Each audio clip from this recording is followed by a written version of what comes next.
Johor Bahru is the capital of Malaysia's state of Johor. It is located in the southern end of Peninsular Malaysia, along the Johor Straits.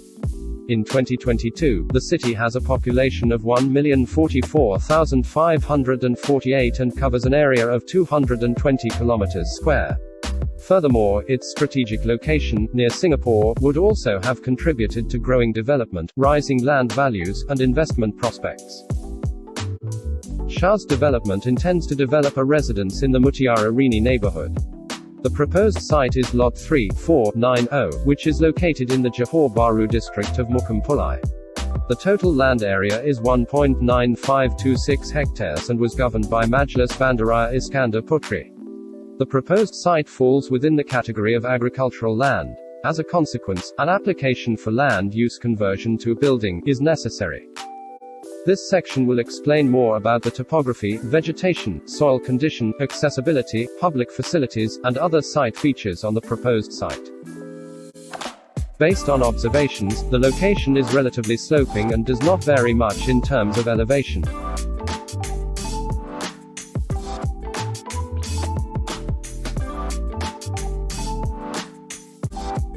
The site is covered in huge trees, staple ferns, shrubs, and other flora. Centris purpuris, Neolomachia cadamba, and Alias guineensis are some of the vegetations discovered on the site.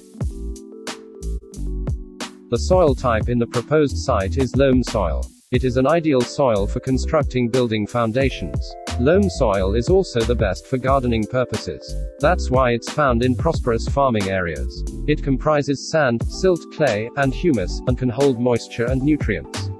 The composition of sand, silt, and clay makes it perfect for building foundations. Loam soil absorbs water well and dries evenly. It also circulates air and drains well. However, before starting construction on it, it should be purified of undecomposed particles or materials. This is to avoid future disasters. There are several routes to get to our proposed site. It is connected to Persiaran Utama, Jalan Utama, Jalan Bakti, Jalan Kindahan, Jalan Sejahtera, and Jalan Ria. All of these facilities are located around the proposed site.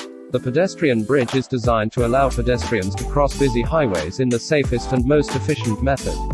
The telecommunications system transfers electronic information, data, signaling, and voice between many various locations and in many different forms, using radio, cable, fiber, and other electronic modes of communication. Water supply is required for everyday use as well as on-site building activities such as concrete bleaching. While electrical supply is critical for ensuring the use of electricity for building erecting equipment, plant, and machinery. On the proposed site, there is also wastewater treatment to remove impurities from wastewater and convert it into an effluent that may be returned to the water cycle. Drainage and water drain remove a surface's water and subsurface water from the proposed site area with an excess of water. This system is important to prevent stagnant water.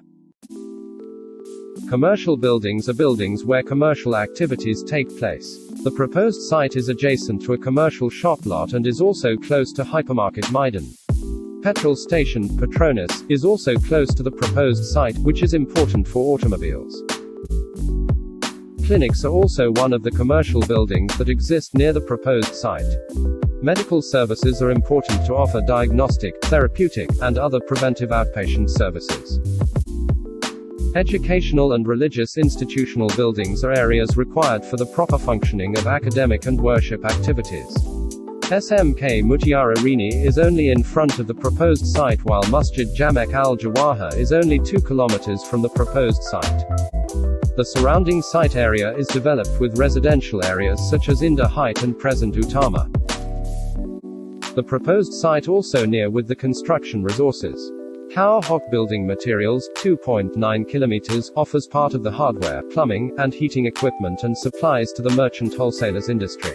Sing Huat Hardware and Machinery, 2.1 kilometers, offers wholesale of structural clay and concrete product. Liang Xiang Construction Material, 3.6 kilometers, supply of construction material. Kambakal Barangan Logam Advanced Steel Hardware, 6.2 kilometers, supply on steel fabricate. This section will explain more about the population, employment, household income and property market overview of the proposed site neighborhood. The highest source of income in Johor Bahru is paid employment, which is 61.5% compared to the self-employment, property investment and current transfer received. In terms of the household group, T20 is the highest with mean income of 17,440 ringgit Malaysia, followed by M40 with 38.6% of the population. Hence, T20 and M40 are the targeted markets since these household groups are able to buy a medium cost of double-story semi-detached house. The property sector recorded 295,968 transactions worth 119,075.12 million ringgit Malaysia in 2020, a decrease by 9.9% in volume and 15.8% in value respectively from 2019.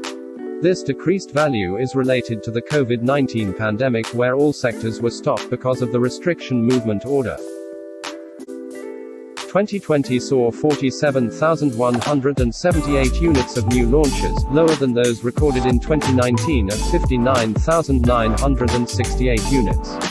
Sales performance in 2020 dropped by 11.7 percentage point, which is 28.7% compared to the previous year 2019 with 40.4%. The majority of the newly launched units were terrace houses, double-story and single-story, followed by condominiums and apartments. In 2020, Johor recorded a total of 5,913, 12.5% new launch residential units out of 47,178 new launch residential units in Malaysia. However, Johor 2020 recorded only 29.3% residential sales performance respectively, lower than those in 2019, 47.5%. The residential overhang in Malaysia decreased slightly by 3.6% to 29,565 units in 2020 from 2019 30,664 units. By 2020, Johor had the most overhang residential properties, accounting for 23.8%, 7,030 units. Apartments and condominiums are the largest contributors to unsold houses in Johor. Hence, the proposed double-story semi-detached houses will have no difficulty being built on the proposed site because there is still consumer demand. This section will explain more about the impact of construction on the surrounding environment of the proposed site. Construction activities may generate pollutions which are air pollution, water pollution, and noise pollution. Air pollution is a man-made emission that is released into the atmosphere. This is caused by land clearing and demolition. High levels of dust are generated when land is disrupted and existing buildings demolished. Water sprays or sprinklers can be used to control some types of dust and stop it from spreading. Water pollution is toxic substances that end up in water bodies such as rivers, lakes, and oceans. Construction activities often involve the use of toxic chemicals such as paint and cement that will end up in the water table if not managed well. Taking toxic chemical waste such as paint, cement, and diesel to appropriate disposal centers can control this kind of pollution. Noise pollution is a disturbing sound that affects the health and well-being of humans and other organisms. This is caused by the sound of construction machinery. Machinery is particularly loud and often heard by residents who live nearby, which causes stress and sleep disturbance. Hence, scheduling work during sociable hours and use modern construction equipment that has been designed specifically to produce less noise can lower noise pollution.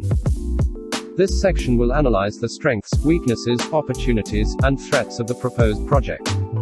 Strength: the site is not in the floodplain and it is level. Other than that, the site is centrally located in the Mutiara Rini area, which is surrounded by a variety of facilities. It is also in proximity to the growing amenity base. Furthermore, the proposed site also has good access for transportation via existing frequent bus service adjacent to the site. Weakness: the construction expenses will certainly be higher to counteract the negative effects of construction noise and pollution. Moreover, there will be a loss of unique flora and fauna because existing trees had to be removed and cleared to conduct construction work. The increased residential area will increase the number of households, results in more crowded and busy traffic in the future. Opportunities: by bringing new households and services to the area, it can create a new market in the neighborhood.